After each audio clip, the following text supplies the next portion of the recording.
see you guys in the dark. I hate when Mom comes to visit. I never know what to say. My parents got divorced when I was young, only 8. My brother was 2 at the time. He doesn't remember her at all. She visits twice a year. Dad says he wishes she could see us more often for us. I told him I'm happy if I never see her again. I know this hurts him. He wants what's best for us. My brother is always excited. He's never had a mother figure in his life. Alice, our dad's girlfriend, is really nice. So much better than Mother ever was. But to Ben, she's an imposter. He doesn't understand. It's not her fault. I like Alice. We get along well. She also doesn't mind when Mum visits. I asked her if I can stay in my room. She says Dad really wants this. I can tell this makes her sad, and this makes me love her more. Alice is my real mother.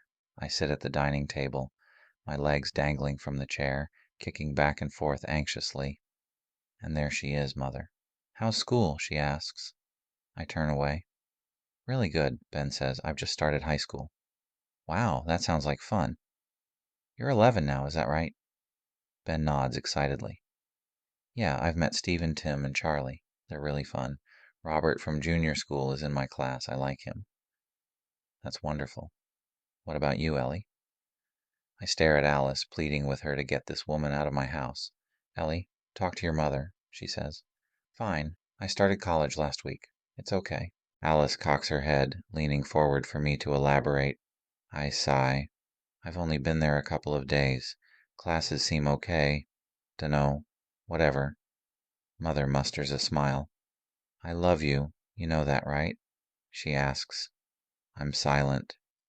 Honey, if you love me so much, why did you leave? I shout at her, tears streaming down my cheeks.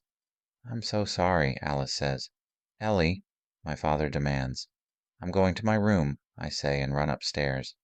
A few minutes later, Alice enters the room. Are you okay? She asks. No, I say, briefly removing my head from the pillow. Why does he have to keep bringing her here? She wants to see you, she replies. The understanding this woman has amazes me. If I were her, I wouldn't want my dad's ex-wife to be in the house. You know what she did to me, right? I ask. Alice is quiet, and I know she knows. Your father wants you to go back downstairs. She won't be here much longer, and he wants you to say goodbye. I sigh. Come on, Ellie. For me, I roll my eyes. Of course I'd do it for her. She knows me too well. I don't want to upset her. I get up and walk towards the door. Thank you, Alice says with a smile. She puts her hand on my shoulder and rubs. Mother never did that for me. She just drank and shouted.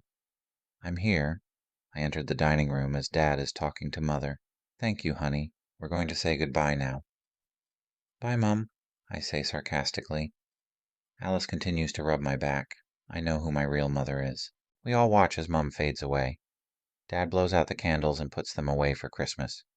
Why do you have to keep doing this? I ask. A promise is a promise. Just like when Mum promised to take care of us. Just like when she left us. Just like when she drove drunk. I hate her. I understand, Dad says. Everyone makes mistakes. It's the least I can do. We had been together for 10 years. We were married for 7. We had tried our hardest to make this relationship work. For the last couple years of it, we had attended counseling together. We had been doing the work the counselor suggested. We had taken a trip to Europe to try to save our marriage. When we were at the tail end of the relationship, she suggested that we move out of our shared space and try living separately. We were going to check back in within a few months. During the few months apart, I did much soul searching and thinking about the relationship and what had gone wrong. I had started counseling and doing the inner work. I was not in the mindset of a permanent separation, but wanted to get back with her as soon as we met. Yet the meeting didn't go as planned. She was more sure than ever that it was time for us to separate. Instead of talking about us, she was talking about a person she was dating. She felt this was a good relationship, and she inquired about divorce paperwork. Not only did we talk about the actual logistics of getting a divorce, but she was asking about it because she was considering getting remarried to the new person she was dating. The world around me came crashing down on the drive back to my own place. I couldn't make sense of the world anymore. I had gone to meet her with the expectation we were getting back together. She had cooked a meal that I thought would be the beginning of a new life together. Only later did I realize that it would be our last meal together. I began to wonder what our relationship even meant, and how could she move on so quickly? Does this mean that our relationship meant nothing? I had not even started the grieving process yet, and she was talking about another marriage? Of course, the new guy was a writer as well and had done blah blah blah. He sounded similar to me in so many ways. I don't know why she thought sharing so many details about him would make this easier for me to digest. Ironically, the car radio was playing Adele's song, Someone Like You, where Adele's ex had gotten married and moved on with his life. I heard that you're settled down, that you found a girl and are married now. I heard that your dreams came true. Adele's song was suddenly becoming my life story. For the longest time, I didn't have answers and was consumed with anger and sorrow. I felt that this was about the worst thing that anyone could have done to someone else. It felt like stabbing someone in the heart. Now, in retrospect, I can see that her moving on quickly was not the worst thing she could have done. I have a much healthier perspective on someone who moves on quickly after a relationship is over. Once a carefree 25-year-old man, happily wedded to my fiery 23-year-old redhead wife, I will no disclose her name, life took an unexpected twist one morning. Our blissful world crumbled when I stumbled upon an email from my wife's coworker, Bill, exposing their illicit affair. I went through the mail she did not delete, seeing it was going on for months. Shocked and devastated, I decided to confront her head on, longing for an answer, or at least closure. On the day of their secret rendezvous, anxiety and anger consumed me. Waiting in the shadows, I watched their embrace, their laughter, even kissing. With trembling hands, I had approached them. Tears streamed down my face as I screamed, demanding explanations. I don't remember what she said. I was enraged and betrayed, even broken. I knew her lies would never restore the trust I once had. Reluctantly, I eventually chose the difficult path of divorce, severing the bonds that once connected what I thought was our souls. In the aftermath, I had sought solace in friends and family, rebuilding my life step by painful step.